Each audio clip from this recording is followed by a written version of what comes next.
Tá aumentando o número de pessoas, né, que estão se logando. A gente marcou para as 3, né, já são 3:02. Vou esperar mais uns 2 ou 3 minutos. Aí, então, muito bacana. Obrigado, Leandro, que o áudio está ótimo. Vocês estão vendo já a Ivone ali, que está preparada aí para dar as boas-vindas para vocês também.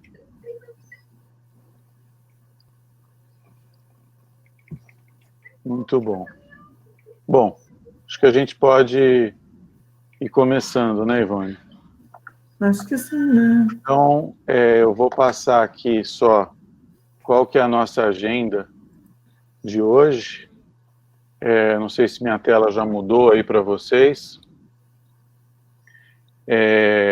A agenda de hoje a gente está fazendo essa abertura que eu e a Ivone estamos fazendo ao vivo, né? Como não foi possível a gente fazer o nosso evento presencial, a gente acabou gravando as palestras, né, da Shirley e da Denise e a da Ivone também. Então, hoje a gente vai fazer essa abertura ao vivo, aí a gente vai colocar uma primeira parte da palestra pré-gravada da Ivone, depois a da Shirley, né, do CVS, algumas perguntas que a Ivone fez para a Shirley, e aí no final a gente vai abrir para perguntas. Vocês não precisam esperar chegar no final. Durante os vídeos, e vocês podem já ir fazendo as perguntas pelo chat, e no final a gente vai tentar responder para vocês. Se tiver alguma pergunta que a gente tenha que mandar para a Shirley, a gente vai enviar para ela, a gente já combinou isso com ela, tá certo? Então, sem mais delongas, aí eu vou passar para a Ivone, para que ela também possa dar as boas-vindas. Agora, super obrigada para vocês que estão aqui. Vocês sabem que este aqui seria o 6º, né, encontro que a Sapra estaria fazendo. Como eu tenho dito sempre, eu acho que esse é um papel que a gente tem, que é fundamental, de estar melhorando, contribuindo, falando sobre aspectos de proteção radiológica, e nesse momento que nós temos uma nova resolução, depois desse longo tempo de prática que nós tivemos com a 453, não tenha dúvida que é importante. Seria o primeiro desse ano, a gente espera fazer outros ainda, presenciais desse ano ainda, mas eu fiquei muito contente com a participação da Shirley e da Denise, que entenderam a situação. As duas têm, né, mais condições de entender do que ninguém, uma vez que uma está na vigilância sanitária e a outra está no HC da USP, né? Então, está todo mundo vendo a situação complicada que nós estamos. Eu espero mesmo que a gente passe isso rapidamente, né? E então a gente fez essa dinâmica, todo mundo concordou. Então tem algumas perguntas que eu fiz para a Shirley no final, tem perguntas que eu fiz para a Denise, e da minha parte eu espero que vocês também tenham perguntas, né? A Shirley está trabalhando, então por isso que ela não está aqui, né, para ver a parte dela hoje, mas eu acredito que isso aqui vai ficar totalmente filmado, né, e vai estar disponível ainda para quem não teve oportunidade de ver inteiro agora. Então, para quem não aumente muito, a gente sabe que o webinar não pode ser assim um tempo longo demais. Eu vou passar para o Paulo. Se alguém quiser fazer uma pergunta rapidinha agora, dá tempo ainda da gente responder, né? E daí já passa para a introdução, que é minha, e depois para a palestra da Shirley, que foi muito bonita, sobre como que a Vigilância Sanitária de São Paulo vem atuando. Então, eu agradeço e vou estar aqui esperando para ver como é que a coisa caminha. Boa tarde a todos, viu? Obrigada mesmo por estarem aqui. Grande abraço, por enquanto.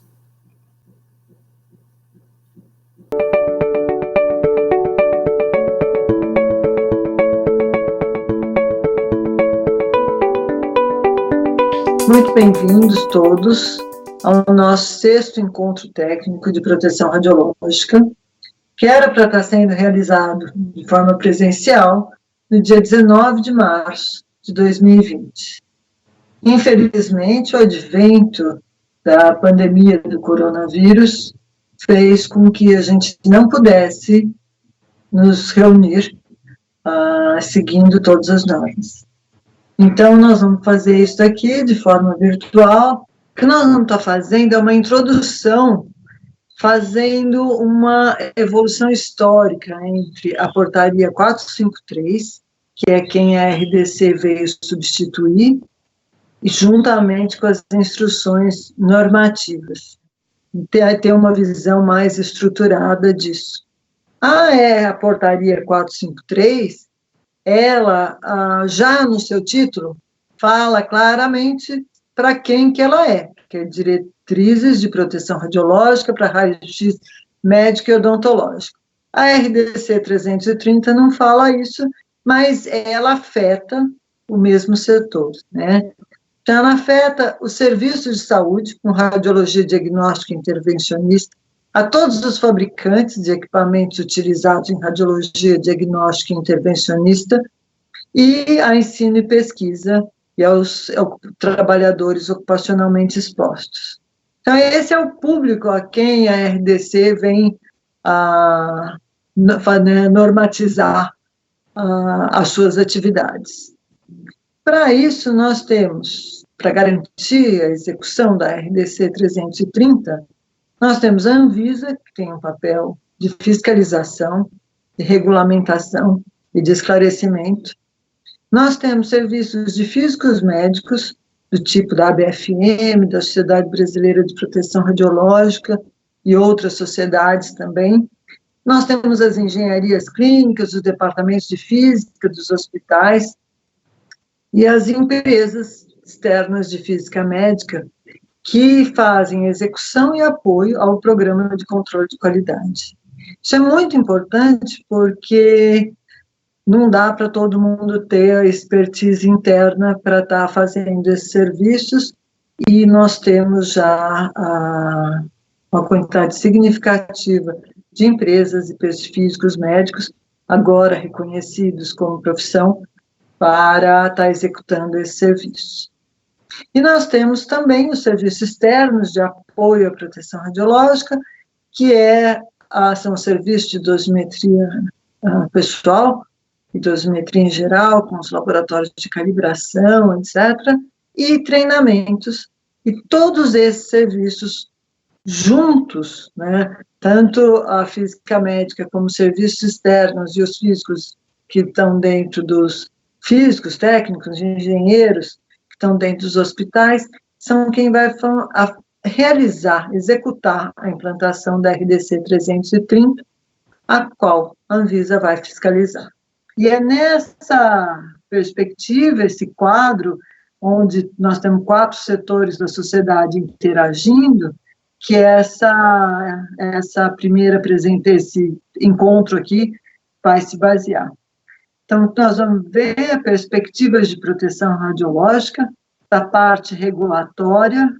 Nós temos a Anvisa e a CNEM, quem vai estar conosco é a doutora Shirley Okumo, da Vigilância Sanitária do Estado de São Paulo, com ampla atuação desde a SS 625. A parte de controle de qualidade, tanto a implantação do programa como a execução das medidas, nós temos a especialista física médica, doutora Denise Nerician, né, que vai estar falando especificamente dos procedimentos e das instruções normativas, com amplo conhecimento, inclusive, da parte da APM, da ABFM. E sobre suporte, serviços e treinamentos, quem vai estar falando sou eu, Ivone Mascarenhas, da SAPRA, que convidou todos para esse encontro, né? A estrutura normativa, só dando um quadro geral, ela segue uma ordem, né, aqui na sociedade, começando com a norma, né, em proteção radiológica nós temos a norma nacional, que é a norma mais geral que nós temos, que é a da Comissão Nacional de Energia Nuclear, a 3.01, que estabelece todos os princípios, responsabilidades e limites de proteção radiológica. A Comissão Nacional de Energia Nuclear também tem suas normas específicas por áreas de aplicação da radiação, em radioterapia, em medicina, na indústria, medicina nuclear, pesquisa, ensino, em várias dessas áreas a comissão também tem normas específicas. Né? O Ministério da Saúde, através da Anvisa, que tem normas específicas para o uso também da radiação em saúde, nesse caso aqui a gente vai estar falando em raio-x diagnóstico intervencionista, seja ele odontológico ou não, e existe o Ministério do Trabalho, que também tem normas com relação ao uso da radiação ionizante, portanto, falando de proteção radiológica, que está na CLT e temos a NR32, né? Especificamente em raio-x diagnóstico, nós tínhamos a portaria 453, de 98, que é substituída hoje pela 330, a RDC, que foi publicada em dezembro de 2019, mas que vai realmente ser totalmente regulamentada ainda durante esse ano, bem como vai ser exigida dentro de um ano. Daí uma outra escala que nós temos é uma escala estadual. Em São Paulo nós temos uma série de normas, e a doutora Shirley vai estar falando sobre elas, mas eu não posso deixar de falar aqui da SS 625, de 1994, que foi precursor, inclusive, da portaria 453, e teve um papel fundamental na modernização, no estabelecimento de controle de qualidade no estado de São Paulo, e, é claro, depois uma cópia dela se fez, cópia não, é um exagero estar falando isso, mas toda a experiência que nós tivemos com a SS 625 aqui no estado de São Paulo foi incorporada na portaria 453. A importância da 453, e eu sou uma das defensoras dessa portaria ao longo de todos esses anos, então são 22 anos de portaria 453, e eu realmente acredito que nós tivemos mudanças significativas nas condições de proteção radiológica ao longo desse período todo. É claro que não foi só a 453, teve toda uma estrutura da sociedade preocupada, tanto da parte da Comissão Nacional de Energia Nuclear, a própria participação das sociedades médicas, como a Sociedade Paulista de Radiologia, o Colégio Brasileiro de Radiologia, os conselhos de técnicos, todo um movimento para garantir a proteção radiológica em São Paulo e em todo o Brasil. Mas eu acho que não posso deixar de falar que, do ponto de vista da proteção radiológica do público, nós tivemos, com a 453, a imposição em todo o território nacional de que fosse verificado as condições de blindagem. Então, isso daí é um salto de qualidade para toda a população. Então, faz parte do controle de qualidade, nas normas de segurança, mas isso foi implementado, é claro que de forma diferenciada nos diferentes estados, mas foi fundamental para a proteção radiológica de público. Para o trabalhador, ao longo desses 22 anos, nós tivemos vários ganhos também. A consolidação e o reconhecimento profissional de todos os técnicos em radiologia, né?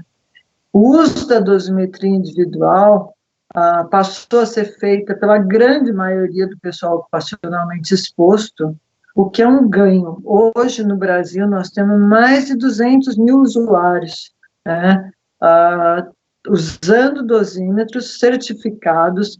A proteção radiológica deles é verificada mensalmente. Eu acho que esse ganho que veio junto com a 453, que estabeleceu a obrigatoriedade também em serviços de raio-x diagnóstico, foi muito importante para o país, né? A ampliação e a capacitação de agentes da vigilância sanitária ao longo desse período para garantir a aplicação da 453 foi um ganho para o trabalhador enorme, porque é ele quem se beneficia também de um ambiente que tenha o controle de qualidade como princípio básico de operação. E para o paciente, ao longo desses 22 anos, nós tivemos muitos ganhos, né? Ampliação do conceito de controle de qualidade, definição de critérios de qualidade para os fabricantes, formação de prestadores de serviço de qualidade, os equipamentos têm que ter manutenção, os equipamentos têm que ser revistos quando quebram ou deixam de operar, e a qualidade fica mais e mais comprometida quando os prestadores de serviço não são treinados.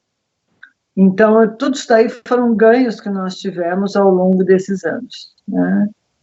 Eu entendo o entendimento por parte de fabricantes, médicos, técnicos, da importância da otimização das exposições a que são submetidas os pacientes. Eu acho que é uma realidade. Hoje todo mundo fala, e né, novos equipamentos, grandes vantagens deles, além de melhor imagem, é a redução de dose ao paciente, que a gente já falou sobre isso em outros encontros, mas eu acho que continua sendo um dos nossos pontos atuais, e a RDC traz esse ponto como princípio básico, né?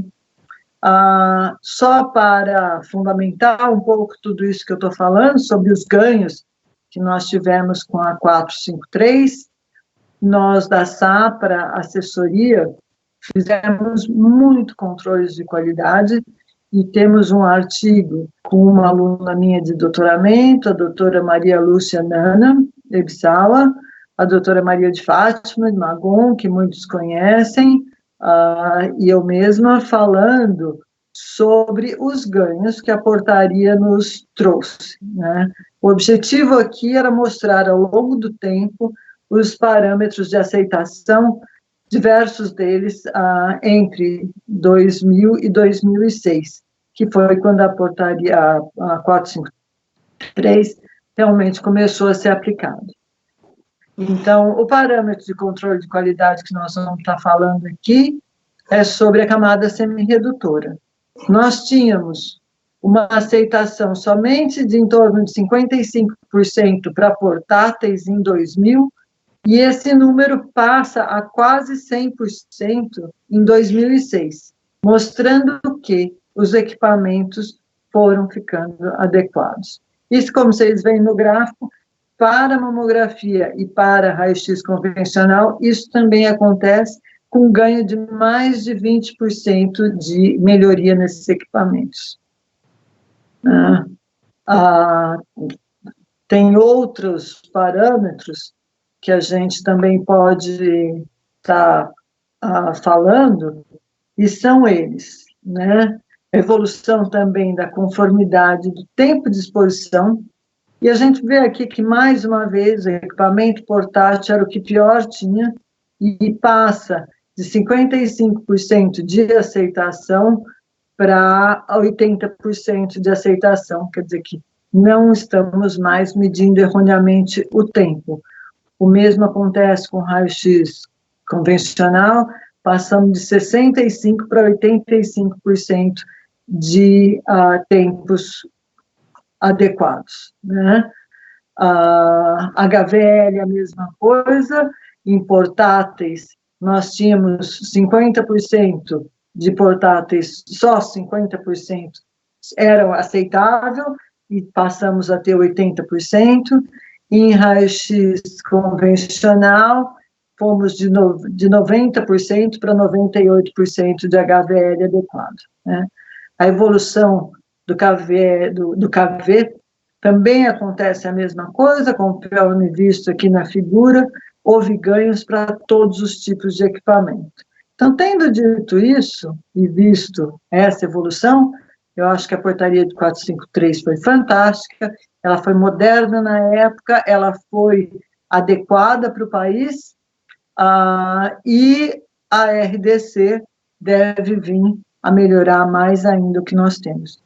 Era nossa intenção e nosso primeiro convite de realizar esse 6º encontro de proteção radiológica de forma presencial, que já fizemos 5 anteriores, e eu acho que foram muito bons, mas como nós estamos no meio dessa pandemia, no dia 19 de março de 2020, essas apresentações estão sendo feitas de forma virtual, garantindo assim a segurança de todos e a instrução de não fazermos reuniões, né?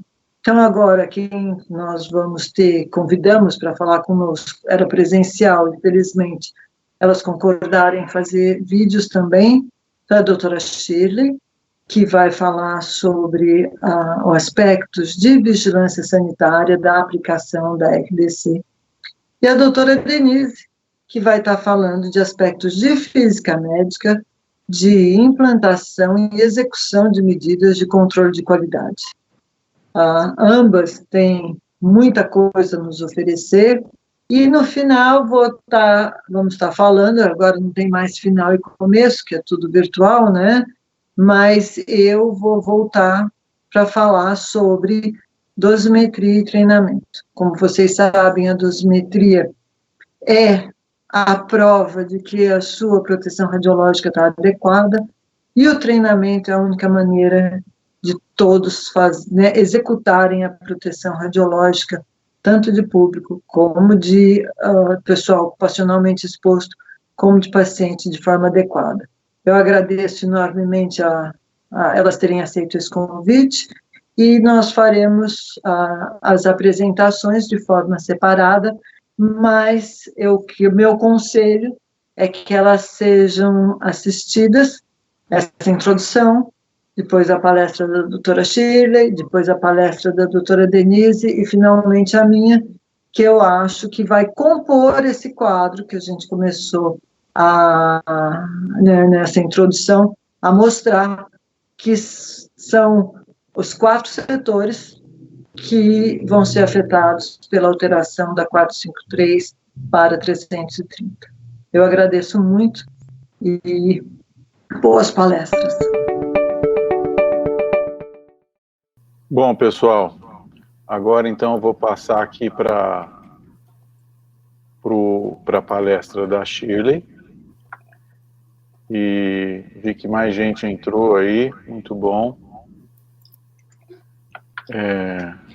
Boa tarde, meu nome é Shirley. Espera aí, vamos lá. E como eu falei, se vocês tiverem perguntas, por favor, vão fazendo, que no final a gente responde, tá bom? Muito obrigado. Boa tarde, meu nome é Shirley, estou falando do Centro de Vigilância Sanitária do Estado de São Paulo, em São Paulo. Aqui ao meu lado está o Nelson, que faz parte da equipe técnica de radiações.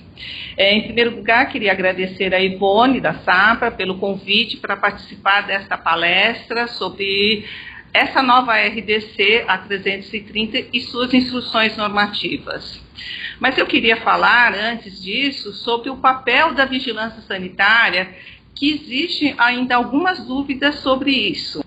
Então, desde 1891, a gente teve a criação da Inspetoria Geral de Higiene do Estado. Em 1892, essa Inspetoria Geral ela foi transformada em Serviço Sanitário. E em 1894 foi criado o primeiro Código Sanitário do Estado de São Paulo. Em 1938, foi criado o Serviço de Fiscalização do Exercício Profissional do Departamento de Saúde do Estado, que começou a fiscalizar o exercício profissional de todas as profissões.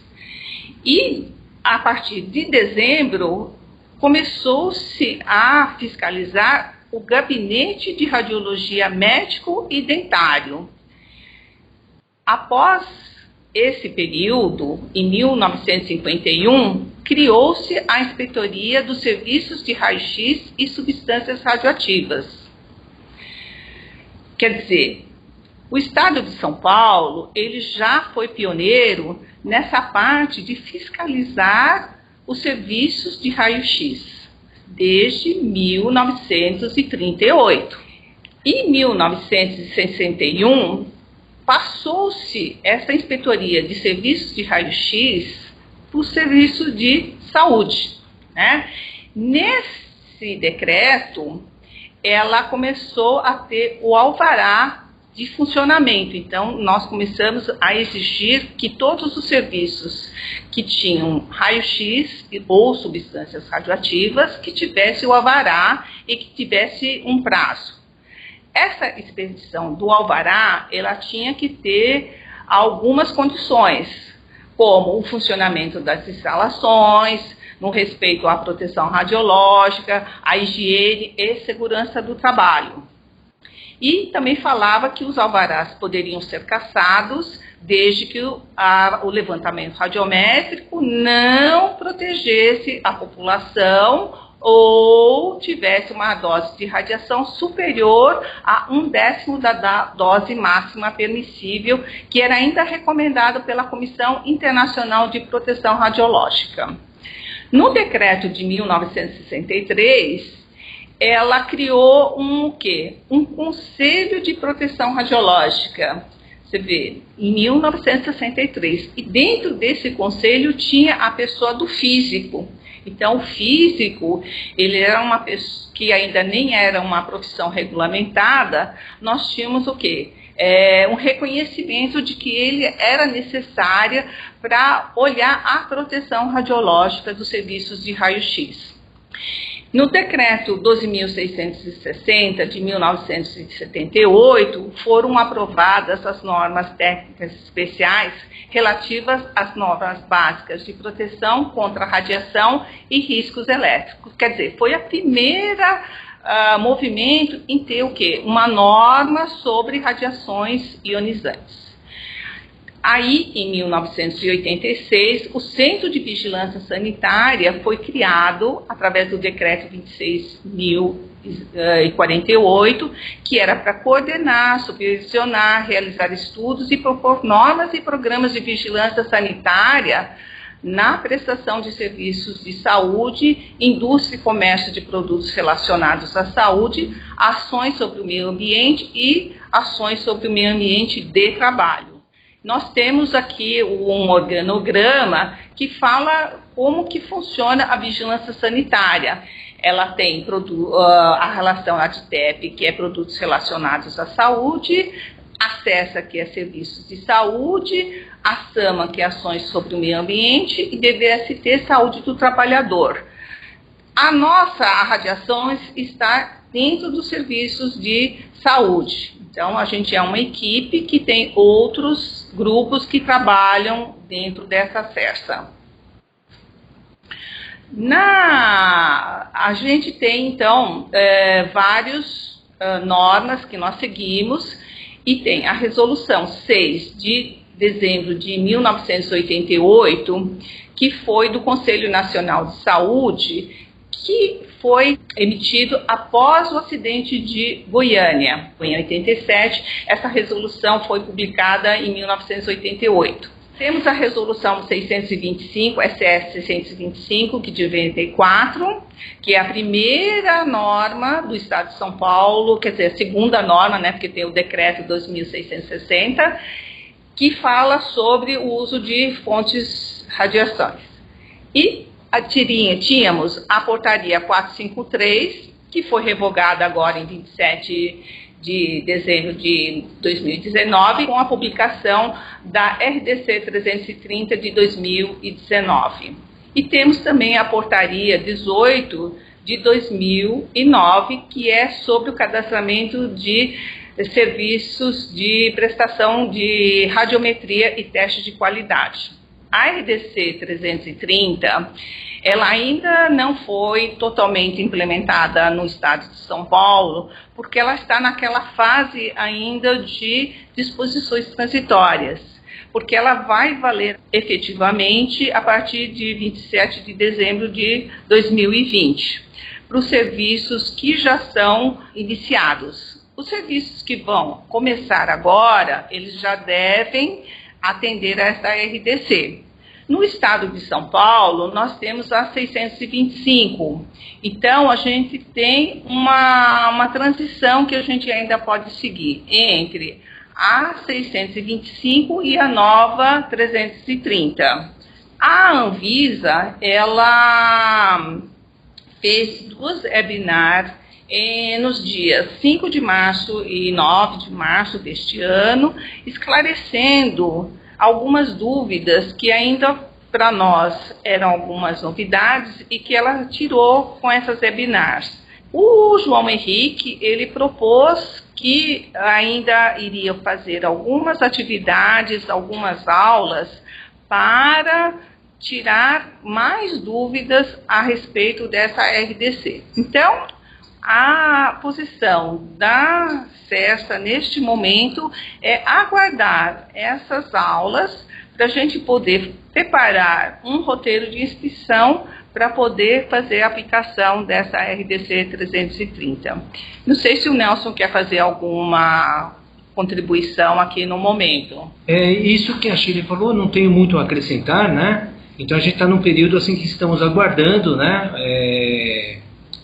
Uma espécie de um treinamento, né, da Anvisa, que é o nível federal, para os estados, né, e nós de cada estado, né, as vigilâncias de cada estado, vai repassar isso para os seus municípios, né, esclarecendo tudo isso. Mas é o que a Shirley explicou, não tem muita novidade não.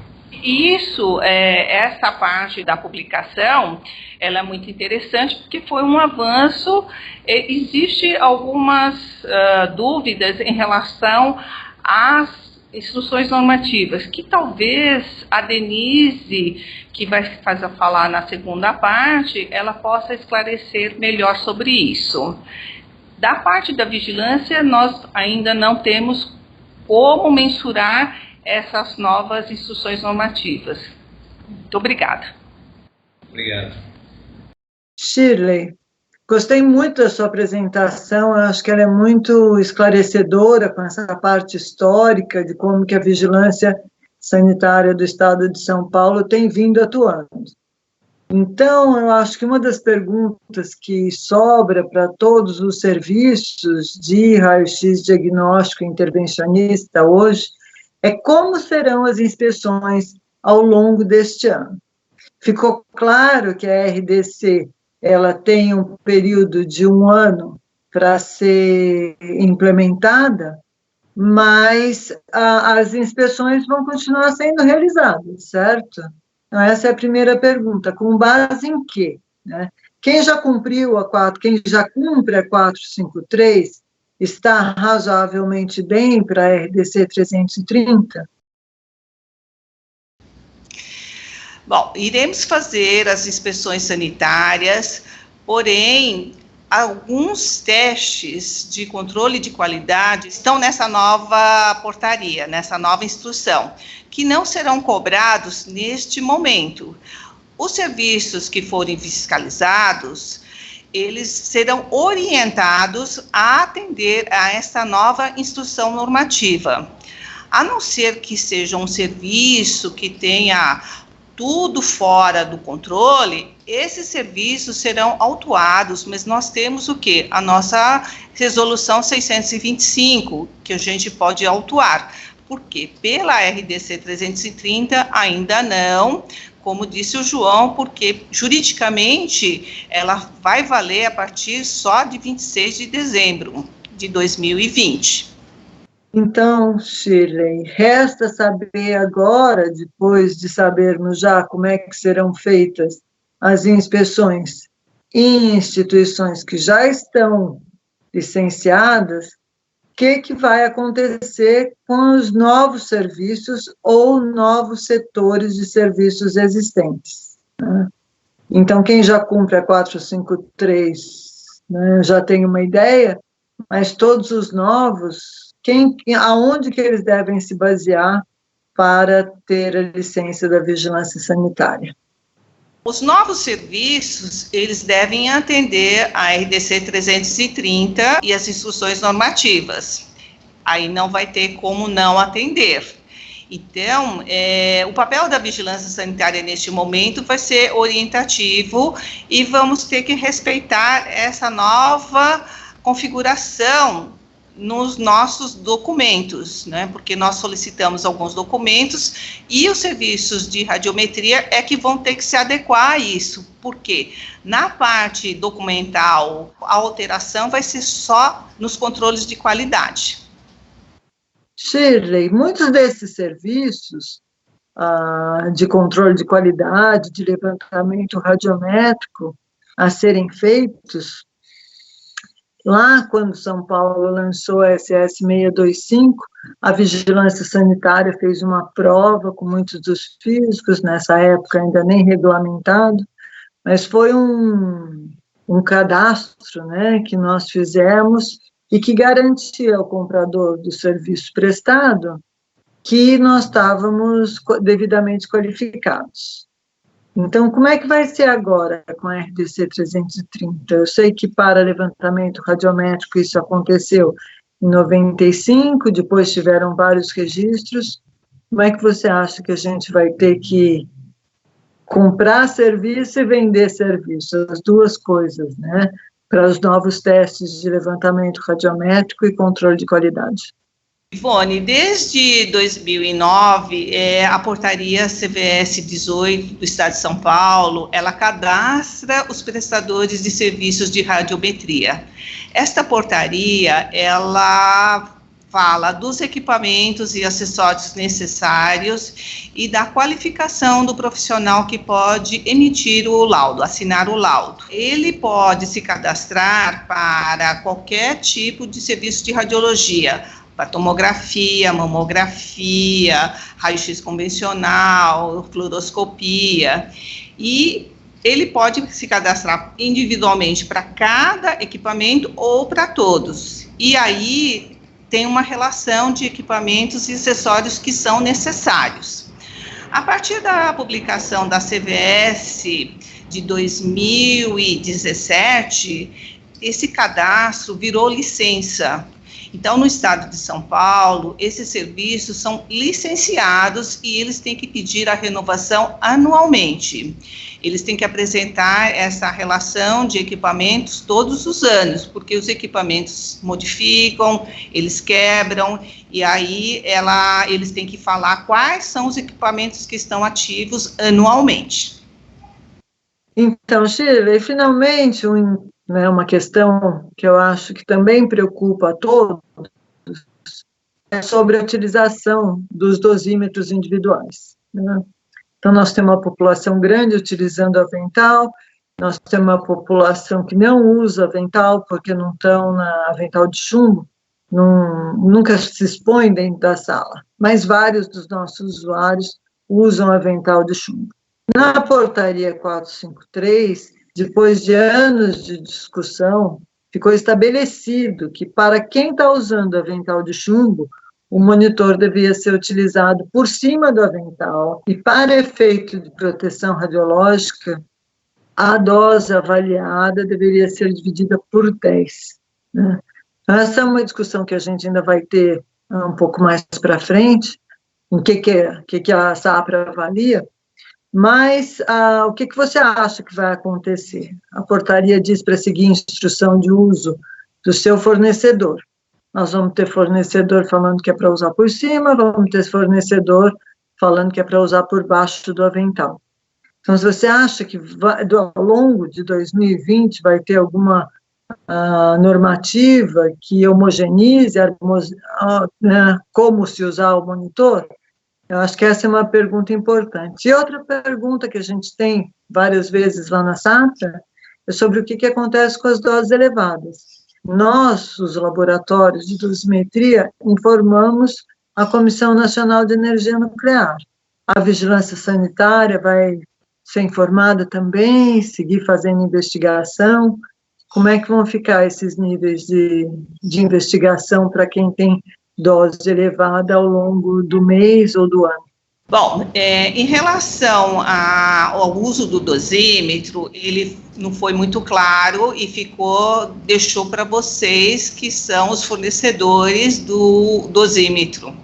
Eu acredito que nós, como vigilância sanitária, a gente não pode opinar, dizer, o uso por cima do avental, por baixo do avental. Então, eu acho que essa determinação, eu acho que a gente pode harmonizar, acho que com o Brasil todo, não só com o estado de São Paulo, mas eu acho que tem que sair alguma coisa, a Anvisa vai ter que se posicionar em relação a isso, não deixar só com vocês, fornecedores de dosímetro, porque você pode decidir uma coisa, o outro prestador pode decidir outra, né?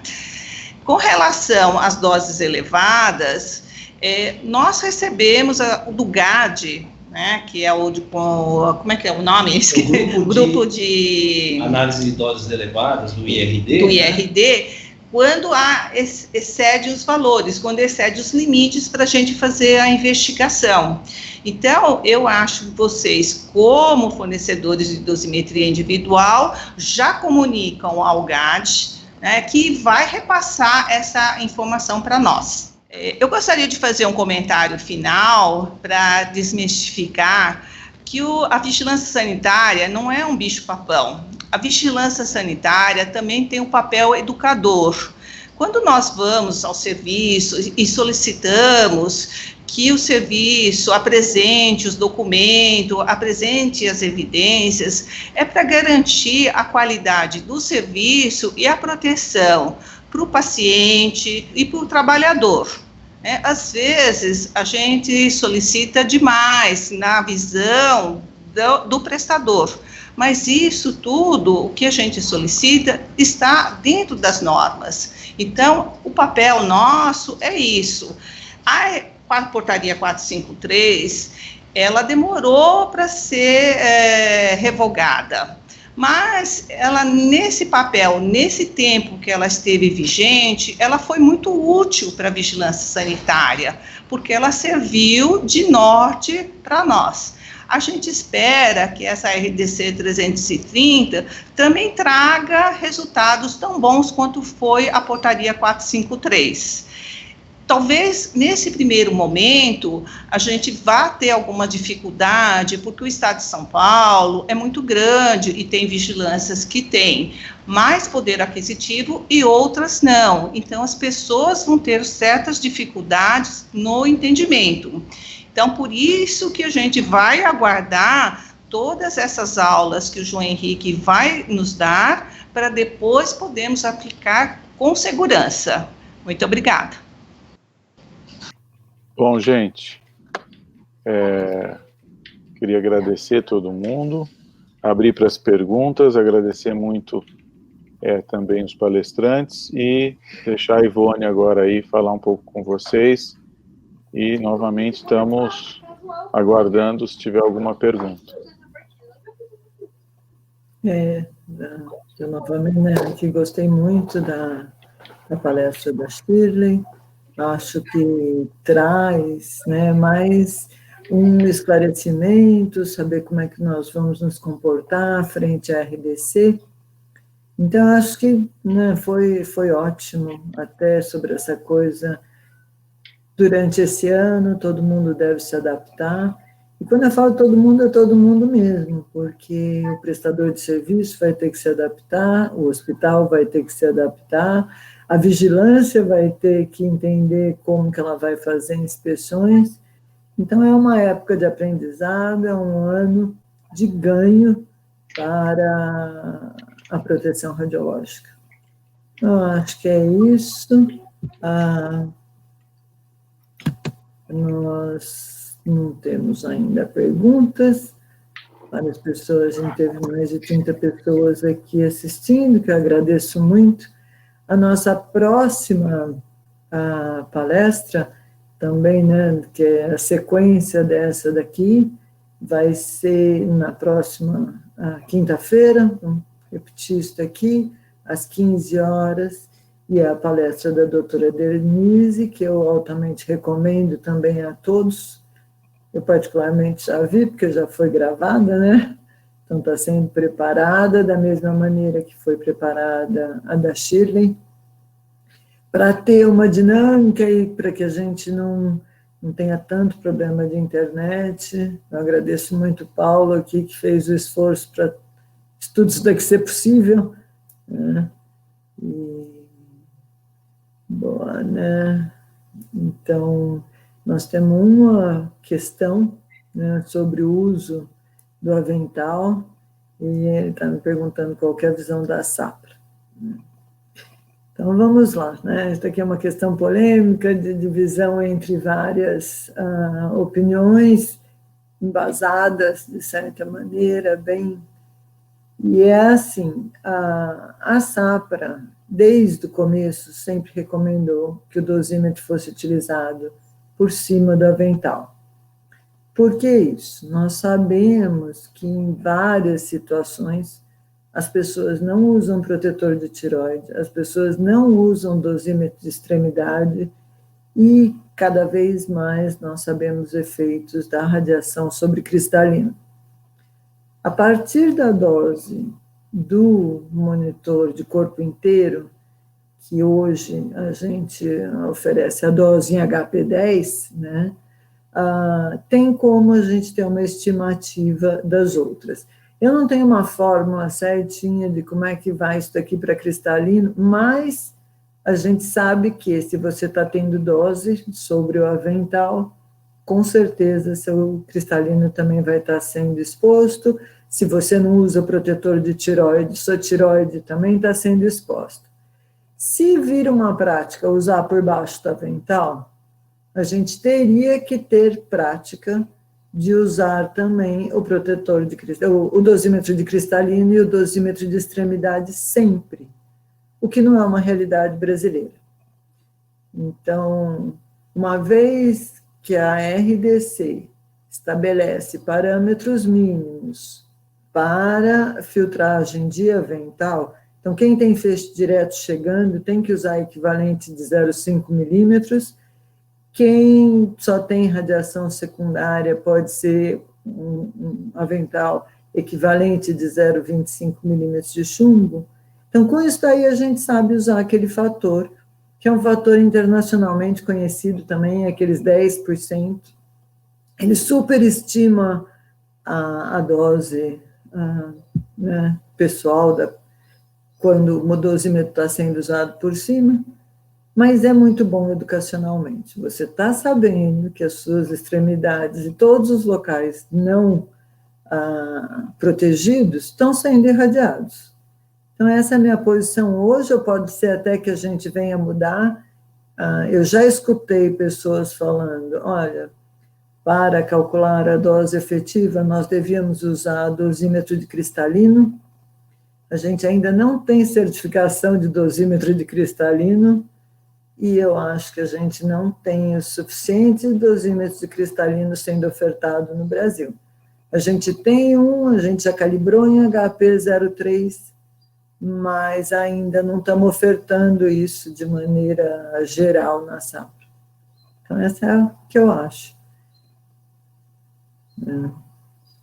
Temos mais uma pergunta aqui sobre a RDC. Os serviços precisam apresentar o cálculo da blindagem? Em que momento isso será exigido? Então, de tudo que eu já li da 453, a Denise também vai estar falando sobre isso. Vai ser necessário manter a apresentação do projeto, né, de cálculo de blindagem, sim. Então, todo mundo que for montar uma nova sala vai ter que ter o projeto. Todo mundo que fizer reforma também vai ter que ter o projeto, certo? Tem mais uma pergunta aqui, que eu trabalho no setor de radiologia intervencionista. Boa sorte, é para você que a gente sempre tem mais atenção. Iniciar uma reforma onde será instalado um novo equipamento. Nesse caso, devemos seguir diretamente a RDC.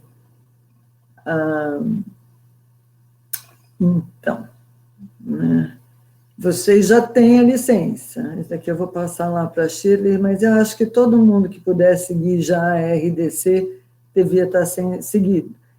Isso aí é uma opinião minha, mas essa é uma questão que a gente pode responder para você via especialista. Eu acho que sim, né? O valor da dose limite continua o mesmo? Sim, né? Eu acho, isso aí eu também vou estar falando lá na minha palestra depois, mas uma das coisas importantes que a RDC trouxe é uma harmonização com todas as outras regras. Então, quem estabelece as regras de limites de dose é a 3.01, que estabelece os 20 milisievers para dose equivalente corpo inteiro, média nos últimos 5 anos, não excedendo a 50 milisievers em um único ano. Então, os valores não vão mudar. Certo. Eu acho que é isso, essa parte aí eu vou encaminhar para Shirley, sobre reformas. Essa foi uma pergunta que eu fiz, como se a pessoa estivesse instalando um novo equipamento, né, ou abrindo um novo setor, e a Shirley foi clara em responder que sim, tudo que é novo segue a RDC, seja um setor ou seja uma instalação nova mesmo.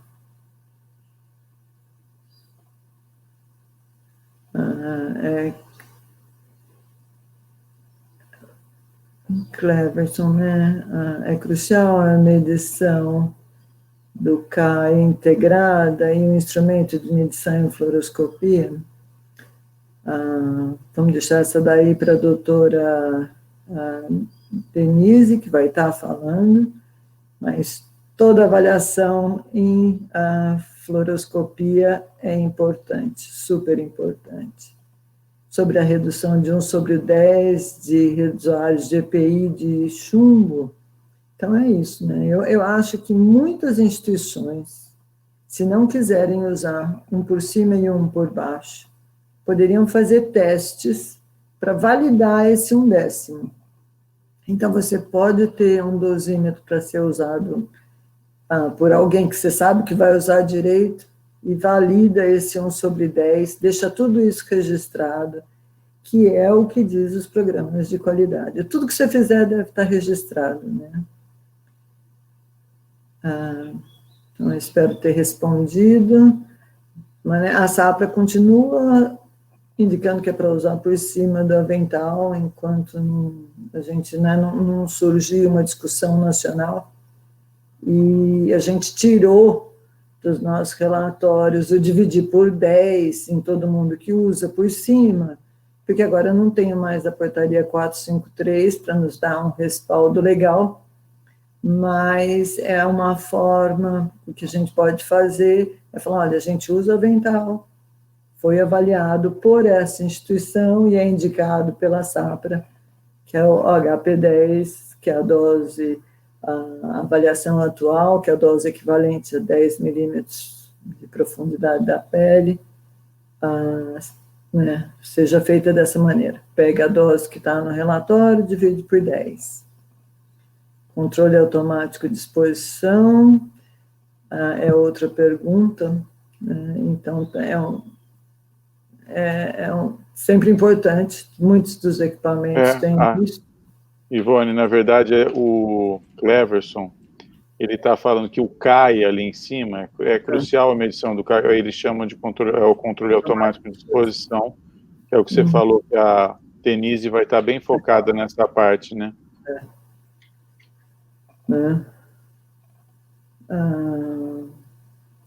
E podemos usar um dosímetro indicado como por cima do avental, embaixo do avental, ou vice-versa.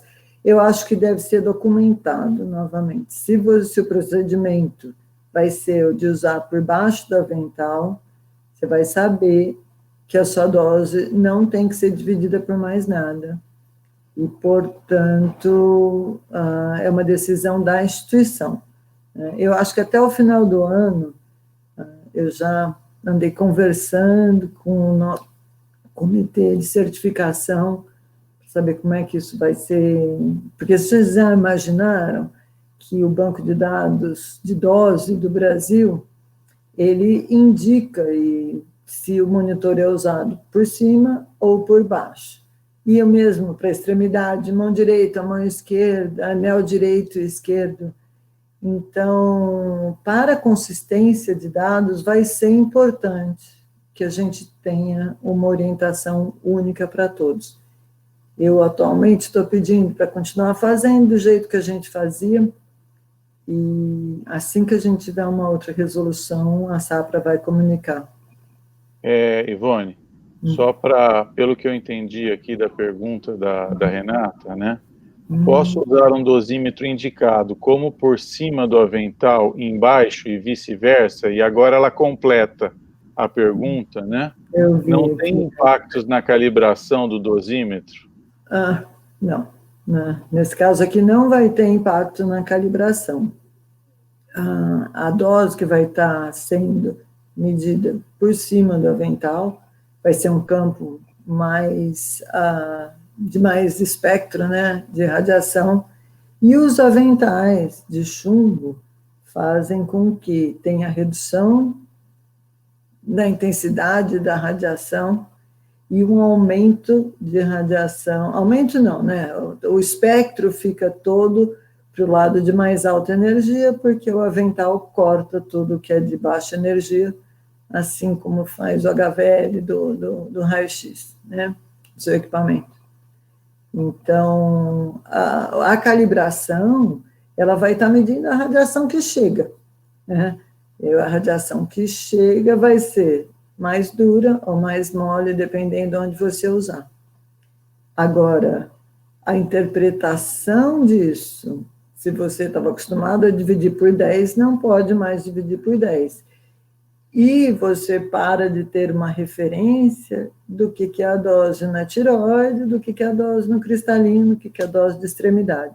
Então, eu acho que é um problema que a gente vai ter que resolver junto com o comitê certificador do serviço de dosimetria. Eu acho que é mais ou menos isso. Obrigada aí, Renata. E nós vamos estar falando mais disso na próxima palestra lá, que vai ser sobre dosimetria, tá? Você não está escutando o meu. Você entende, Paulo? Você está, Luciana, o meu áudio você está escutando? E o da Ivone não? Porque aqui nós estamos todos remotos, né? E eu estou escutando os dois. Alguém mais não está escutando o áudio da Ivone, por favor?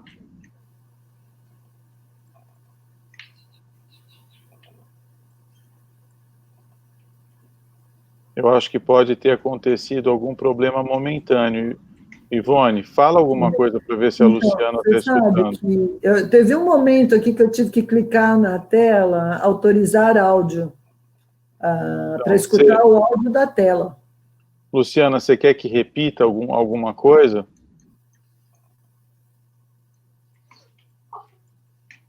E está tudo gravado, né, Paulo? Isso aqui vai ficar disponível?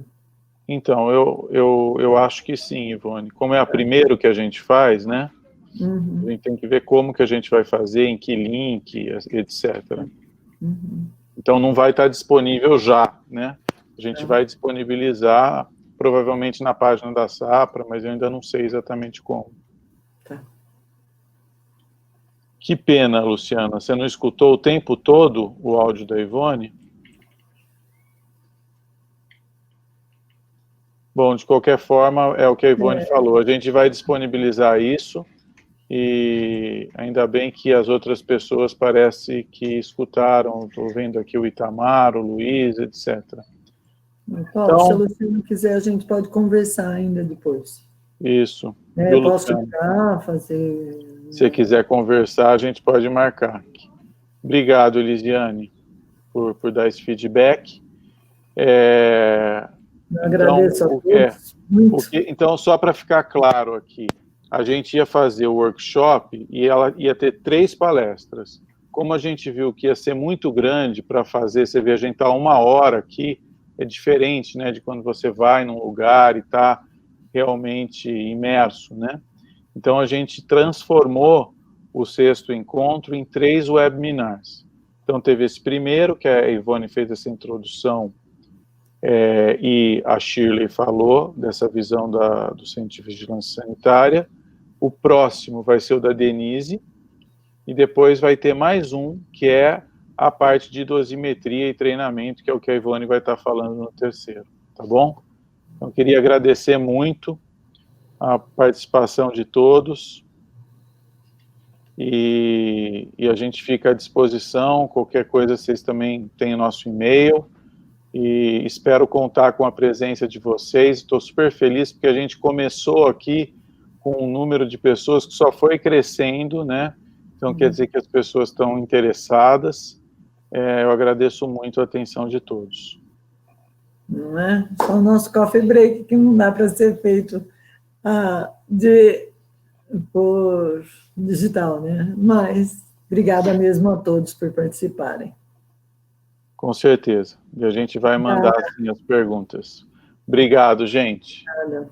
Um abraço a todos.